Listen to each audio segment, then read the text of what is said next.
The military training base in Nevada was usually a quiet place after sunset, but tonight, something was different. The air felt heavier, the ground colder, and the silence sharper. Officers walked faster than usual, whispering to each other with a strange mix of curiosity and anxiety. It wasn't every day that a Hollywood action legend walked into a real military environment, yet Steven Seagal did exactly that. He arrived without fanfare, wearing his signature long coat, tinted glasses, and a calm expression that never seemed to change. Most soldiers had only seen him in movies, breaking arms, flipping grown men, and ending fights with a single effortless move. But watching him walk through the base in complete silence, that felt different. This wasn't a movie. This was real life. Inside the main training hall, dozens of soldiers gathered around the mat, forming a loose circle. The hum of fluorescent lights echoed above them. The ground was padded, but the tension in the air was not. At the center stood General Rourke, a tall, broad-shouldered man known across the branches for his strict leadership style and explosive temper. His chest was lined with medals, his voice famous for shaking rookies to their core. Nobody knew why the general had taken such sudden interest in Seagal. Some said he wanted to test him. Others believed he simply didn't like civilians entering his territory. But one thing was clear: something personal was brewing behind those cold, narrowed eyes. When Seagal finally stepped onto the mat, the room's noise dropped to zero. His movements were calm, almost too calm, hands folded, posture straight, breathing steady like still water. The general paced around him like a predator sizing up its prey. "You think your Hollywood tricks work on real soldiers?" General Rourke said in a low, taunting voice. A murmur spread through the audience. Nobody had dared speak to Seagal like that before. Seagal didn't reply. He simply lifted his chin, looking at the general as if he was staring right through him. That silence, that calm, irritated Rourke more than any insult possibly could. And then it happened. Driven by ego, pride, and a dangerously misplaced confidence, the general stepped in, grabbed Steven Seagal by the hair, hard, pulling his head downward. The room gasped. But that was the last moment where the general felt in control. Because what followed would leave the entire dojo frozen in stunned silence. For a moment after General Rourke's hand clamped onto Steven Seagal's hair, the entire training hall fell into a dead, suffocating silence. Every soldier, every instructor, every observer froze in shock. No one could believe what they had just seen. A highly decorated military general, known for his iron discipline and zero-tolerance attitude, had just crossed a line nobody else would dare even approach. He had put his hands on Steven Seagal. Seagal's head tilted slightly from the pull, but the rest of his body didn't budge. His posture remained upright, rooted, immovable, like a pillar that time itself couldn't shake. Behind his dark-tinted glasses, his expression didn't change. Not even a blink. That calmness was the first thing that rattled everyone. General Rourke tightened his grip as if trying to prove a point. "Well, what now, tough guy?" he sneered. But even those closest to him could see it. Seagal wasn't resisting. He wasn't flinching. He wasn't intimidated. He was waiting. A young private muttered under his breath, "Sir, he's not the one you want to grab." He was absolutely right. "Before we continue, tell me, which city and country are you watching from? Let me know in the comments." Back to the story. General Rourke gave another sharp tug, harder this time, trying to yank Seagal off balance. Still, nothing. It was like trying to pull down a mountain. Seagal slowly lifted his hand. Not in anger. Not in panic. Simply with intention. 2 fingers, just 2, rested lightly on the general's wrist. Rourke frowned, confused. And then it happened. With a smooth, circular motion so fluid it barely looked physical, Seagal peeled the general's fingers away from his hair. The movement was effortless, almost gentle, but the effect was immediate. The hold broke instantly, leaving Rourke unexpectedly off balance. Before he could react, Seagal stepped forward. His elbow rose. His hip rotated. His hand slid across the general's arm. The transition was a blur. And in the next heartbeat, General Rourke was airborne. A full-grown, heavily built, combat-trained general, lifted and flipped so fast that half the room didn't even understand what they were seeing. His boots lost contact with the ground, his body rotated through the air, and he crashed onto the mat with a thunderous boom that echoed like an explosion. Gasps rippled through the hall. Some soldiers took involuntary steps back. Others stared with their jaws hanging open. Steven Seagal didn't move, didn't smile, didn't strut. He simply stood there, calm, centered, breathing lightly, as if nothing extraordinary had happened. Meanwhile, General Rourke lay on his back, stunned, blinking at the ceiling. The humiliation hit him harder than the throw. Seagal finally broke the silence. "General, never grab a man by the hair." Not loud, not aggressive, but the quiet authority in his voice was enough to chill the entire room. Rourke pushed himself up slowly, face burning. He wanted to shout, wanted to regain control, wanted to pretend nothing had happened, but everyone had seen it. Everyone. And his pride couldn't handle it. "You think that was something," he growled. "Let's see how you take a hit." Rourke stepped forward. His fist clenched. His shoulder rotated. The punch that followed was a full power strike, one he had used in countless drills to drop grown men to the floor. Fast, heavy, brutal. But Seagal wasn't there. He slid sideways, letting the punch cut through empty air. Rourke stumbled forward, caught off guard by his own momentum. Seagal placed a single hand on the general's back and guided him forward, lightly, almost politely. Rourke's feet tangled, and he dropped to one knee. Seagal's voice slid through the tension like a blade. "You're striking with anger. That is why you fall." That line stung Rourke more than any physical blow ever could. Breathing heavily now, the general got back to his feet. Sweat ran down his temples. He circled Seagal more cautiously this time. He lunged, trying to grab Seagal's arm. Seagal intercepted the wrist effortlessly, turning it outward and applying a joint lock so clean, so technical, that several soldiers flinched just watching it. Rourke's face twisted in pain as his knees buckled. Seagal did not finish the lock. He didn't break the wrist. He didn't throw him again. He simply controlled him, completely. "Relax," Seagal said, almost softly. Rourke couldn't relax. The pain forced him downward. Seagal released him gently, letting the general collapse onto the mat on his own. Rourke sat there, breathing hard, pride shattered. He had tried strength, intimidation, and aggression. None of it mattered. Only one truth remained. This wasn't a Hollywood stunt. Steven Seagal was the real deal.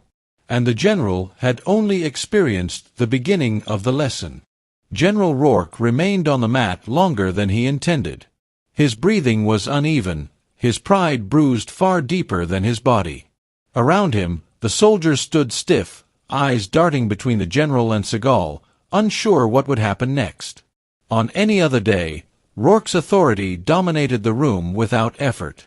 But today, that power had slipped through his fingers the moment he grabbed Seagal's hair. Seagal didn't move. He stood in the center of the mat, posture relaxed but presence overwhelming. He looked like a man waiting, not for a fight, but for a decision. A moment of truth. Rourke finally gathered himself and rose to his feet. His jaw clenched. His uniform was rumpled, one sleeve pulled out of place from the earlier lock. He stared at Seagal with a new expression, not pure anger anymore, but something mixed with confusion, disbelief, and a pinch of respect he wasn't ready to admit. He took one step forward. A captain whispered urgently from the sidelines, "Sir, maybe this is enough." Rourke ignored him. "Round 2, he said, trying to mask the tremble in his voice. Seagal tilted his head slightly, as if studying the general's intentions rather than his posture. "You sure you want to continue?" he asked, voice calm and low, without a trace of mockery. Rourke bristled.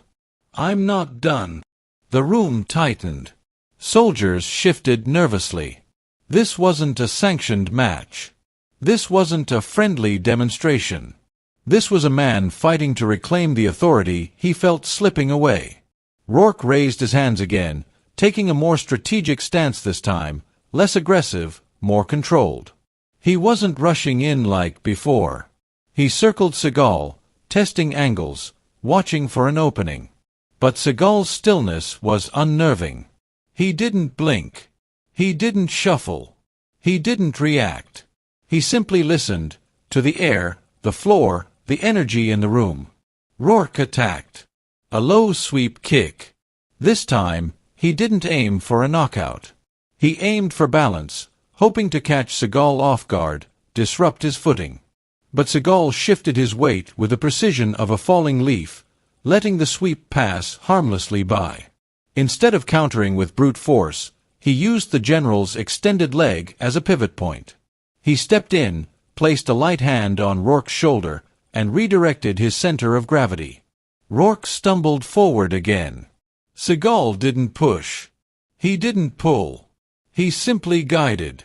The general caught himself, steadied, and came back stronger. He threw a flurry of quick strikes, jabs, elbows, and palm heel thrusts. This wasn't beginner-level fighting. Rourke was a trained soldier with years of close combat experience. His hands moved with speed and power, each strike sharp enough to cause serious damage to an untrained opponent. But Seagal wasn't untrained. To him, the barrage moved almost in slow motion. He parried each strike with minimal effort, tiny movements, barely visible to the untrained eye. A tilt of the wrist. A shift of the elbow. A subtle rotation of his shoulders. Rourke's strikes met nothing but empty air and redirected momentum. Frustration grew. Sweat dripped down Rourke's temples. Soldiers watching felt their own muscles tense with each failed attack. Some even winced when the general overextended and nearly fell again. Then it happened. Rourke launched a heavy elbow, his strongest strike yet. Seagal intercepted it instantly, placing both hands lightly on the general's arm. He absorbed the force, rotated his hips, and turned the strike into a spiral. The energy flipped backward, straight into Rourke. The general stumbled. Seagal stepped behind him, and with a controlled but decisive movement, he swept the general's legs out from under him. Rourke hit the mat again. Hard. The sound echoed like a gunshot. This time, Rourke didn't jump up immediately. He lay there, staring at the ceiling, breathing heavily. His chest rose and fell like someone who had sprinted a mile uphill. His face was flushed, his ego bruised beyond repair. The room stayed quiet. Too quiet. "Before I continue, what would you do if you were in General Rourke's position? Keep fighting or stop? Comment below." Back to the story. As the silence deepened, Seagal stepped back, giving the general space to rise. But there was no hostility in his posture. No triumph. No arrogance. Just patience. Rourke pushed himself up slowly, using his knee as support. He looked at Seagal with a mix of exhaustion and bewilderment. You're not human," he muttered. Seagal finally removed his glasses, revealing eyes sharp enough to cut through steel. "I'm just trained," he replied. "And you're relying too much on strength." That line hit Rourke harder than any throw. He knew it was true. His whole career, he had relied on power, rank, intimidation. But none of those things mattered to a man who had mastered the art of movement, the art of control, the art of not fighting force with force. Rourke inhaled deeply, wiped his forehead, and stepped back. He wasn't done, but he was no longer fighting Seagal. He was fighting himself. And that changed everything. This wasn't just a physical defeat anymore. It was the beginning of a lesson he never expected to learn. General Rourke stood again, but this time there was something different in his eyes. The earlier rage had faded into something quieter, something heavier. A man who'd always relied on strength and authority was now staring at a different world, a world where neither mattered, where skill and control ruled. Seagal remained motionless in the center of the mat. His posture was so relaxed that it seemed almost disrespectful, yet no one in the room felt disrespected. Instead, they felt intimidated by how naturally power radiated from him. It wasn't the power of rank. It was the power of mastery. The soldiers around the hall exchanged glances. They had witnessed military combat instructors, special operations hand-to-hand experts, and competitive fighters perform demonstrations. But what they were seeing from Seagal wasn't flashy, wasn't showy, and wasn't exaggerated. It was real, effortless, precise, controlled, and far deadlier than anything they had trained in. Rourke adjusted his uniform, trying to regain some of the dignity he'd lost. He circled Seagal slowly this time, observing instead of charging. All the reckless pride from before was gone. Now he was cautious, almost respectful. He took a steady breath. "All right, show me," he said. Seagal raised an eyebrow. "Show you what?" "The difference," Rourke said quietly. "I want to feel what I'm doing wrong." That sentence stunned the room. For a high-ranking general, one known for being unshakable, unbending, and unchallengeable, to ask to be taught, it was as shocking as the throws themselves. A murmur passed through the soldiers. Seagal nodded once. "Okay. Strike." Rourke stepped in with a controlled jab, nothing wild, nothing angry. A clean, tactical strike. Seagal met it smoothly, guiding the arm just a few inches off course. Before the general could pull back, Seagal tapped his elbow, shifted his stance, and suddenly, Rourke lost balance again. Not violently, not painfully, just with a gentle redirection that left him kneeling on one knee before he even realized his body had moved. He looked up, bewildered. How do you do that without force?" Seagal offered his hand to help him stand. The room gasped. No one had ever seen General Rourke accept help from anyone. Yet he did. Seagal explained calmly, "You're trying to overpower your opponent. I'm trying to understand him. Power isn't the weapon, awareness is." The soldiers leaned in. Even the instructors on the sidelines listened with full attention. Rourke dusted off his uniform. Again. He attacked with more precision, palm strike, elbow, a quick attempt at a grappling grab. His movements were sharp, the kind that could incapacitate most threats. But Seagal flowed around every motion like water bending around a stone. Rourke's elbow missed. His palm thrust was deflected. His grab dissolved into nothing. And then, with a simple pivot, Seagal stepped behind him and placed a hand on Rourke's spine. The general froze. "I haven't thrown you," Seagal said softly. "Notice that." Rourke nodded. "Because you're finally listening to your body instead of your ego." That line echoed through the hall. A humbling lesson, delivered without cruelty, without gloating, without dominance. Just truth. Rourke exhaled, long and slow. "Show me a real throw," he said quietly. Seagal studied him for a moment, ensuring the request came from learning, not ego. Then he nodded. "Okay. Try to grab me." Rourke stepped in with a firm grappling hold, one used in close-quarter combat to control an opponent's upper body.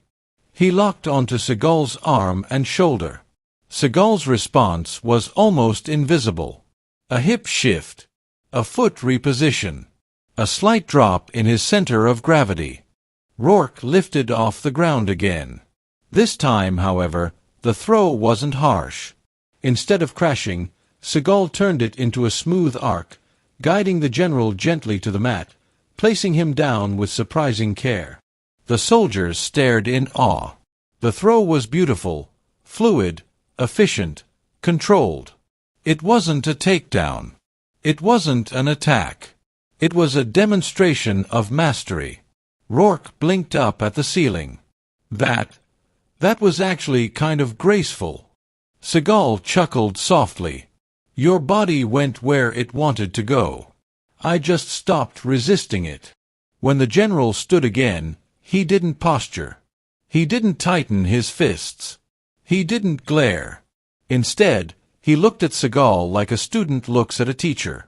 So all this time, I thought fighting was about dominance. Seagal shook his head. No. It's about connection. Dominance is what insecure men try to achieve. Masters don't dominate, they redirect. That line hit the entire room like a philosophy they'd never considered before. Rourke looked around at his soldiers. He could see the shock in their eyes. The questions. The awe. Then he looked back at Seagal and asked quietly, "Do you think I can learn this?" Seagal nodded once. Anyone who's willing to let go of ego can. The general swallowed hard. And for the first time since the confrontation began, he bowed his head slightly. Not out of fear, but out of respect. And the dojo fell silent for a completely different reason. General Rourke stood in the center of the mat, sweat running down his forehead, breathing heavier than he wanted the room to notice. His uniform, usually immaculate, was wrinkled, stretched, and marked with the imprints of several falls. But none of that embarrassed him as much as the truth settling in his chest. Steven Seagal wasn't showing off. Steven Seagal wasn't humiliating him. Steven Seagal was teaching him. And that truth was harder to swallow than any throw. The soldiers watching didn't dare move. Even the instructors, many of whom had decades of military combat training, stood with arms crossed, trying to hide their own shock. They weren't just seeing a demonstration. They were witnessing a man known for his unshakable authority get dismantled by someone who barely seemed to be exerting effort. Rourke lifted his chin, regaining his composure. "Again," he said. Seagal gave a slight nod. "As many times as you want, General." Rourke inhaled deeply, bracing himself. This time, he chose a tactic he knew well: forward pressure. He stepped in with measured aggression, hands up, body angled, weight low. It wasn't reckless, it was calculated. He aimed for Seagal's torso, attempting a controlled push to break balance. Seagal let the hands make contact.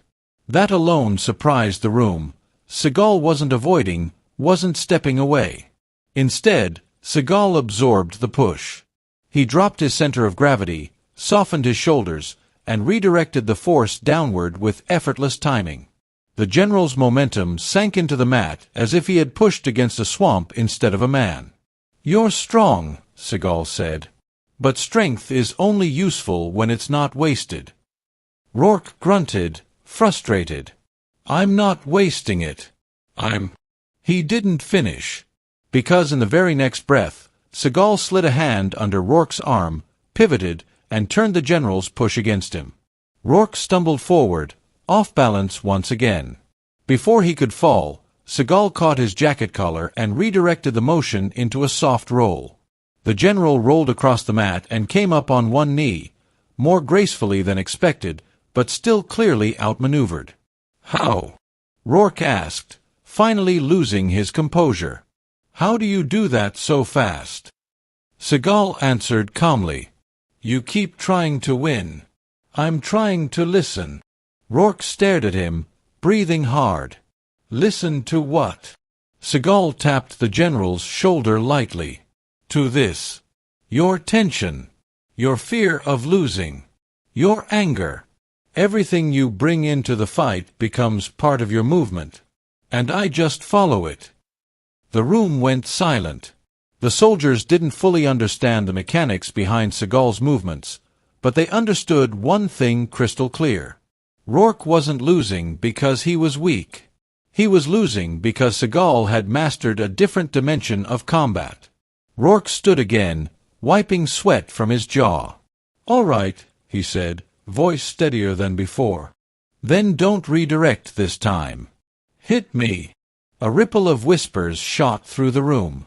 Hit him. A real strike. Against a general? But Seagal didn't tense up. His face didn't change. "You don't want that," he said. Rourke stepped closer, eyes narrowed. "I need it. I need to know the difference between what you do and what we do." Seagal's expression softened, not in pity, but in understanding.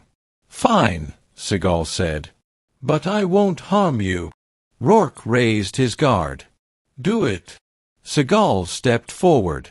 There was no dramatic wind-up, no heavy stance, no explosive motion, just a simple, controlled movement. Seagal reached out and tapped the general's chest with 2 fingers. Just 2 fingers. But the timing, the precision, and the placement were perfect. Rourke's entire body froze, an involuntary response. His breath seized. His stance collapsed. His legs buckled. He fell backward onto the mat, stunned, speechless. The soldiers gasped. Some stepped back instinctively. What did you just do to me?" Rourke managed, eyes wide. Seagal crouched beside him calmly. "I didn't hit you. I disrupted your balance. Your energy. You were tense from head to toe. That tension becomes a weak point." Rourke tried to sit up, but Seagal gently pressed his shoulder, keeping him down, not forcefully, just firmly. "You fight with aggression," Seagal said. "It makes you predictable." The general swallowed hard. "So you're telling me everything I've learned is wrong?" Seagal shook his head. "No. I'm telling you you've learned one side of the fight. I'm teaching you the other." Rourke exhaled, long and shaky. The fight wasn't humiliating anymore. It wasn't about dominance. It wasn't even about proving anything. It was about truth. A truth he had never considered. Slowly, the general stood, legs still unsteady, and faced Seagal with a different expression. No anger, no ego, no resentment. Just respect. And something else. A quiet fear of how much he still didn't know. The room watched silently, breath held, waiting for what lesson would come next. Because, for the first time, General Rourke wasn't leading the room. He was learning. The dojo was still trembling from the final moments of the fight. The throw, the reversal, the split-second silence after Steven Seagal dropped the general without even using strength. Students were whispering, some too stunned to blink, others trying to piece together what they had just seen. A man who walked in with arrogance, now sitting on the floor, gasping for breath, clutching his wrist as if reality had just hit him harder than Seagal's technique. But the story wasn't over. Because humiliation lands fast. Regret lands even faster. And consequences don't wait. The general, a man used to command, used to obedience, used to seeing fear in every eye that looked at him, slowly pushed himself up from the mats. The room watched him like a dangerous animal trying to stand after being sedated. His gray hair was messed up, his uniform wrinkled, and his ego shattered into 100 pieces. Seagal stood tall, calm, breathing like a man who had just finished a warm-up, not a confrontation. He didn't smirk.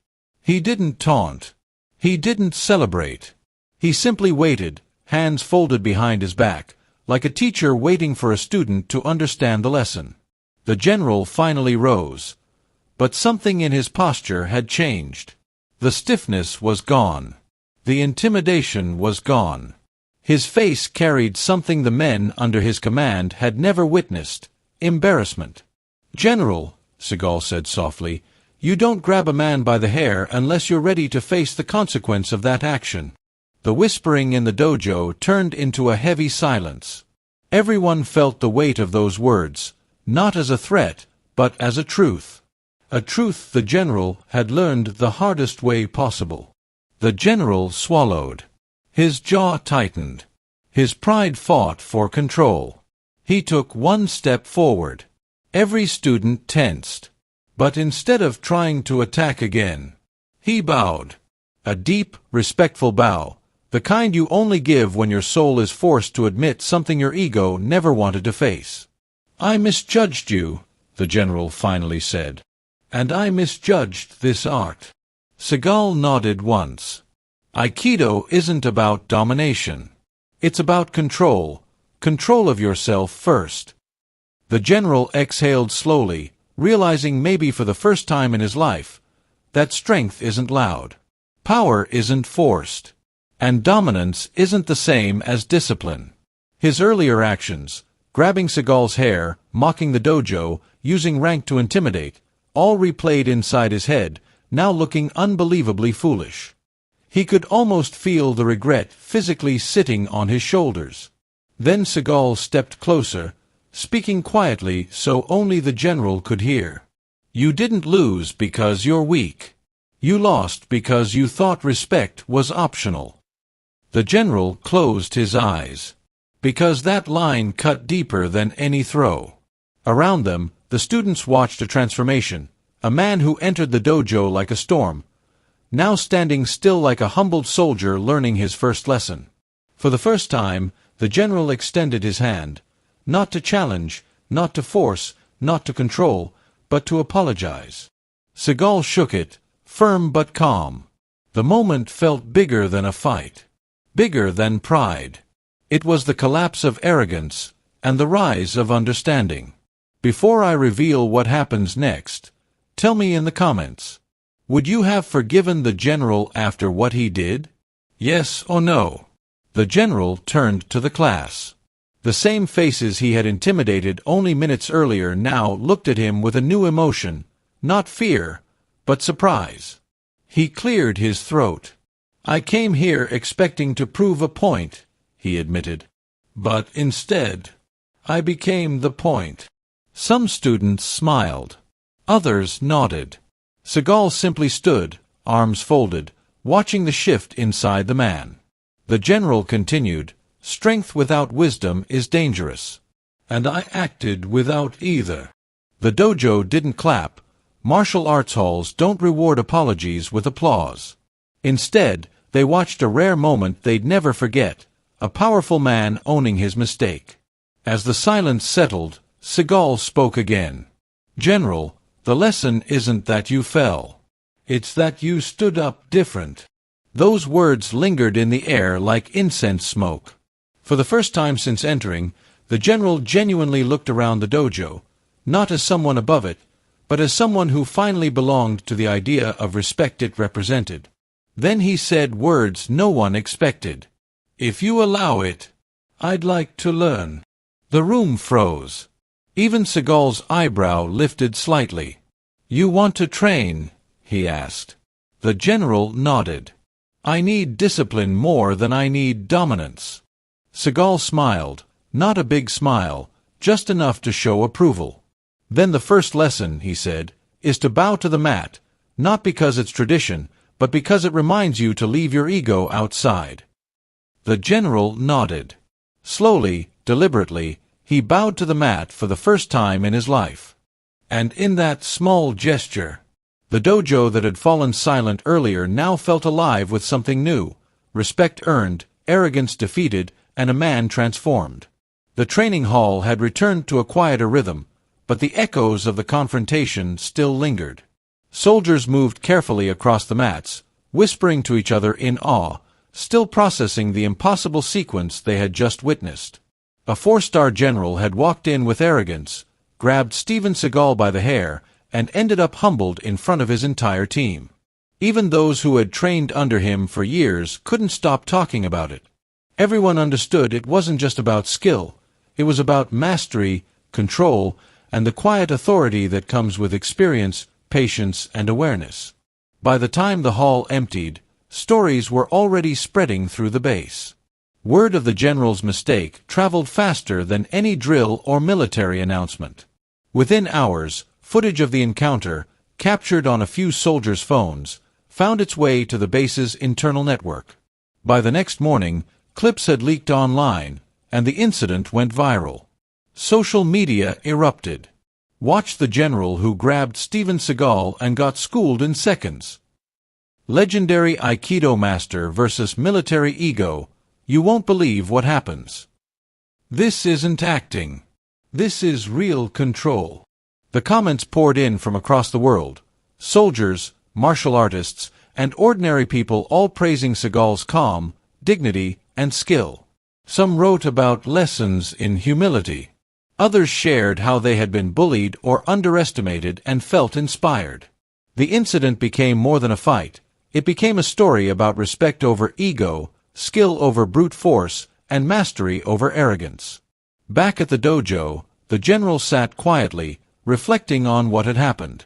The adrenaline had faded, replaced by the lingering weight of realization.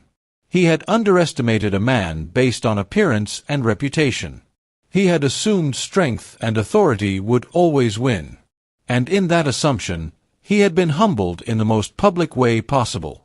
Seagal approached, offering a small nod of acknowledgement. The general returned it, a gesture heavy with respect and understanding. There were no words, none were needed. The lesson had been learned. True power comes from control, not domination. Respect is earned, not demanded. Over the next few weeks, the general took his first steps toward redemption.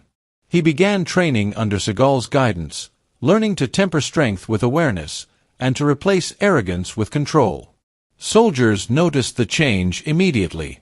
He no longer barked commands from a place of ego.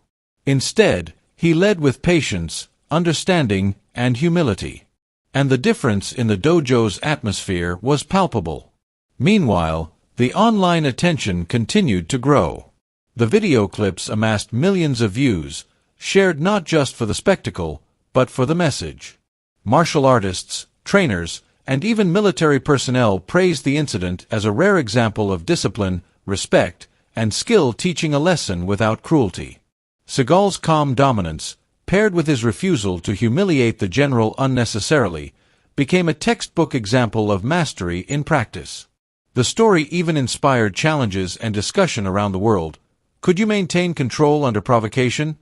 And how would you react if someone tried to humiliate you?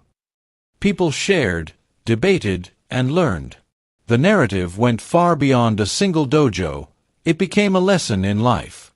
Finally, Seagal addressed the dojo and the online audience together. Strength is only one part of the equation. Ego will destroy your skill faster than any opponent. Respect is earned, not forced. Control yourself, and you control everything around you.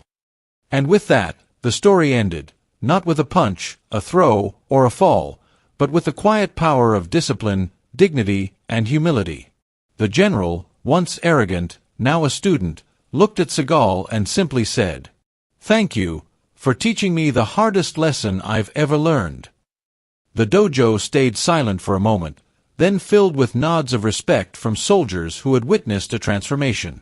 And across the world, millions of viewers echoed the same sentiment online. Respect is power. Humility is mastery. Steven Seagal taught it perfectly. If you believe respect and skill outweigh ego, type respect in the comments and subscribe for more real-life lessons and inspiring stories like this one.